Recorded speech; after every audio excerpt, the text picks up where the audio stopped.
دا چې زموږ په معاشره کې ډیر ځوانان پر فیسبوک باندې اخته وي او یا یو بله نوې او عظیمه فتنه راوتلې ده چې د هغه یو عجیبه نوم دی ټوک ټاک یا ټیک ټاک ورته وایي. په دغه عظیمه فتنه کې زموږ د معاشرې ځوانان تباه او برباد سول. اول وار یهودو و مسلمانانو ته فیسبوک جوړ کړي. په فیسبوک کې دوی د هلاکت وکندې ته واچول، خو بیا دې الله جل جلاله علماء کرامو ته خیر ورکي چې علماء کرامو د یهودو نصاراو دغه د فیسبوک عظیمه فتنه دا مسلمانانو ته په مدرسه باندې بدله کړل. علماء کرامو د فیسبوک د پاره بیانونه وکړل او شپه ورځ د فیسبوک د پاره هغه پوسټونه کوي، هغه بیانونه کې پورته کوي چې کوشش دا کوي چې امت اسلامی د مسلمانانو معاشره د مسلمانانو نوې نسل دا د گمراهی او د فسق و فساد سره وګرځي. دا چې کفار هم کوشش کوي چې مسلمانان په قسم قسم فتنو باندې اخته کړي. یو عظیمه او لوی فتنه چې نوې پیدا سوې ده، یا به موږ در دا اوسه نه ور باندې خبر کېدلی سي دغه فتنه به زړی، هغه دغه د ټیک ټاک فتنه ده. هغه بله ورځ زموږ یو خادم دی حاجي عبدالله عابد صاحب یوه ویډیو راته راواستول چې یو څه ځوانان په موټر کې سپاره دي او د یهودو نصاراو د فسق او فجور یو ناروا غزلې موټر ته وراچولې ده.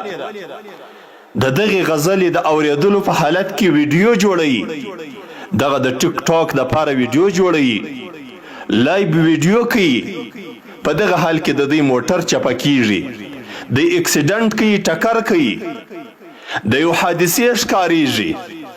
په دغه حالت کې د دوی هغه آخري خاتمه ده، د دنیا څخه دوی د آخرت پر لور باندې ځي، د الله حضور ته ځي. دوی په فلم باندې اخته دي. دوی ته پر دغه حال باندې سروز شروع دی چې عظیمه او لویه کبیره ګناه ده. دا څونه د افسوس خبره ده چې د یو مسلمان د یو مؤمن د مرګ حالت هغه د سروز سره وي. د یو مؤمن د ژوند اخیره خاتمه هغه په کبیره ګناه باندې. په دغه حالت کې د د بدن سره روح جلا کیږي، د آخرت په سفر باندې ځي.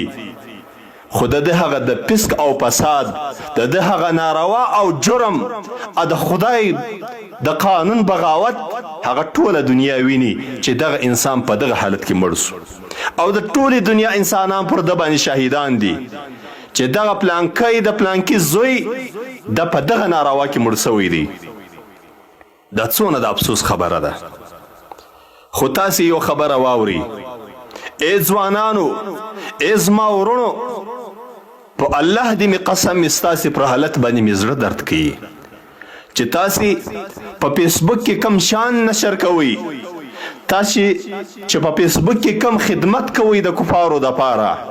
قسم په الله ستاسې په دغو نارواو اعمالو باندې به الله جل جلاله تاسې په دنیا او په آخرت کې سزا درکوي. په حدیث شریف کې راځي، د الله رسول صلی الله علیه وسلم فرمایلی دي: من دعا الى هدى كان له من الاجر مثل اجور من يتبعه ولا ينقص ذلك من اجورهم شيئا. کچیر یو انسان بل انسان د الله و دین ته راوغواړي، و هدایت ته راوغواړي، و دینداري ته راوغواړي، دغه انسان چې څونه نیک اعمال ترسره کوي، دغه انسان چې څونه دینداري کوي، نو الله جل جلاله دته په دغه عمل باندې و دغه انسان ته دغه راغوښتونکي ته و دغه دعوت کوونکي ته الله جل جلاله هغونه اجر او ثواب ورکوي. او کچیر یو انسان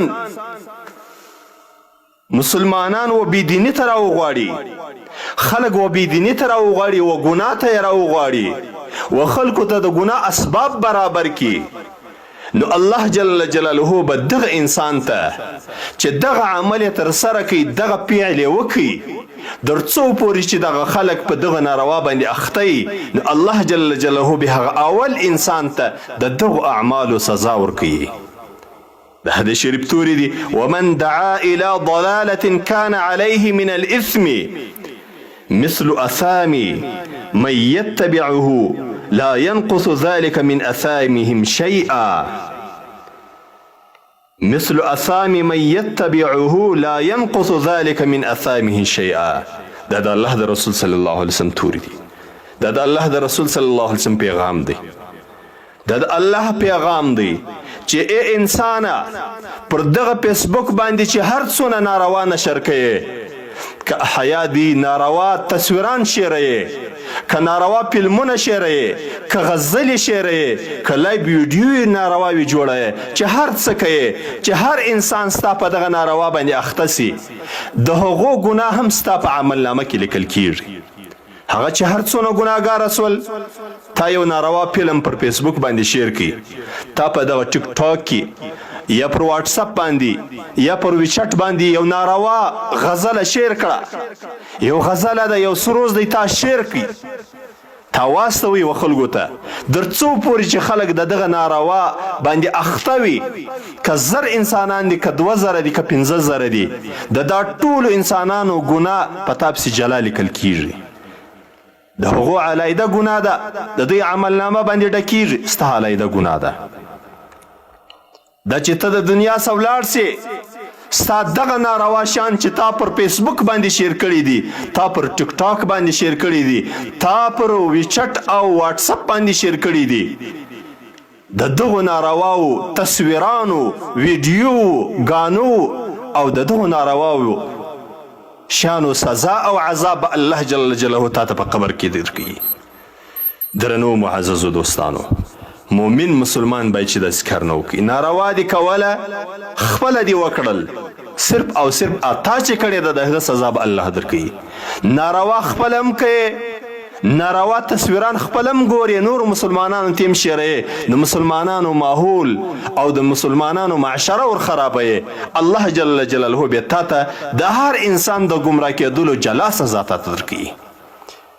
په حدیث شریف کې راځي د عبدالله رضی الله عنه مبارک سره روایت دی د خپل پلار سره روایت کړی دی من سن سنة خير فأتبع عليها فله أجره ومثل أجور من اتبعه غير منقوص من أجورهم شيئا ومن سن سنة شر فأتبع عليها كان عليه وزره ومثل أوزار من اتبعه غير منقوص من أوزارهم شيئا. کدی د خیر لاره جوړ کړل د دینداري لاره دی جوړ کړل چې هر څونه انسانان پر دغه دینداري باندې روان دي. مثال اسانه مثال دی پر واتس اپ باندې دی اسلامي او شرعي پیغام یو مسلمان ته واستوي د قرآن تلاوت دی واستوي د یو عالم بیان دی واستوي چې هر څونه دغه خلک دغه تلاوت اوري او دغه بیان اوري پایده ور باندې الله تبارک وتعالى به تاسو اجر درکړي.